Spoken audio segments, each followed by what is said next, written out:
ॐ नीलाचलनिवासाय नित्याय परमात्मने बलभद्रसुभद्राभ्यां श्रीजगन्नाथाय ते नमः।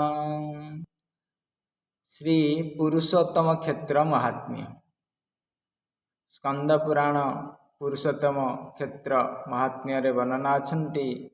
सागरस्य उत्तरतीरे महानद्यास्तु दक्षिणे सप्रदेश पृथिव्यां हि सर्वतीर्थ फलप्रदः।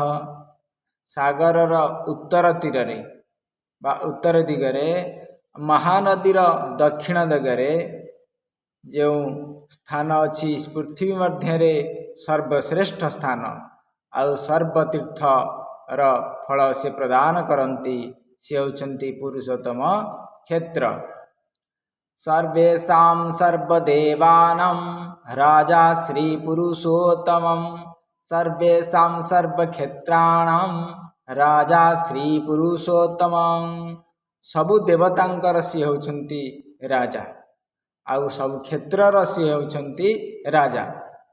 तेणुकरी समस्त तीर्थ तांकरी पाखरे तांकु ही दर्शन कले समस्त तीर्थर फल से प्रदान करती तांकु ही दर्शन कले से अभय वर प्रदान करती अभय मुक्ति प्रदान करती। से समस्त देवतांकर राजा सी होती पुरुषोत्तम क्षेत्र रे विराजमान महाप्रभु जगन्नाथ। देखए पुण्य नीलाचल सकल तीर्थंकर आळ गोप मथुरा वृंदावन द्वारकादि जेते स्थान सकल तीर्थ स्थान रे महिमा केवा बनी पारे। आपण जुआड़े तीर्थ करिया जाउछंती ना जातु काशी मथुरा वृंदावन जुआड़े जाउछंती ना जातु किंतु सकल तीर्थ र पुण्य फल यही महाप्रभु पुरुषोत्तम क्षेत्र रे ही मिली थाए। देख ये पुण्य नीलाचल सकल तीर्थंकर आळ गोप मथुरा वृंदावन द्वारका आदि जेते स्थान सकल तीर्थ ए स्थान रे समस्त तीर्थ तांकरी पाखरे तांकरी चरण रे सकल तीर्थ तांकु दर्शन कले सकल तीर्थर पुण्य फल मिले आउ तांकर महाप्रसाद जे टिके पांती से सकल पापरु मुक्त हो जाती।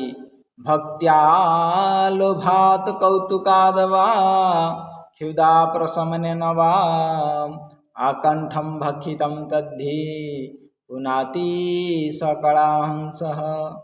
जे भक्ति रे हेउ किंबा लोभ रे हेउ किंबा क्षुधा निवारण पाई हेउ जे कौनसी कारण पाई हेउ जदि टिके से महाप्रभुंकर महाप्रसाद टिके पांती आकंठ जे भोजन करती सकल पापरु से मुक्त हो जाती। तस्मिन् क्षेत्रे यतात्मानं विलोक्य पाप कंचुकम निर्मुच्य योगिवज्जाति त्यक्त्वा देहं हरे पदम।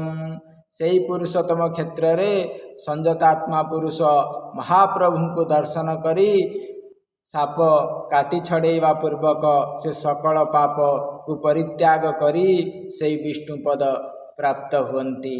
सकल तीर्थंकर फल तांक दर्शन रे ही मिले और सकल तांक दर्शन रे ही स्वर्ग प्राप्ति एवं विष्णुलोक प्राप्ति हुए। से पुरुषोत्तम क्षेत्र महाप्रभु श्री जगन्नाथ।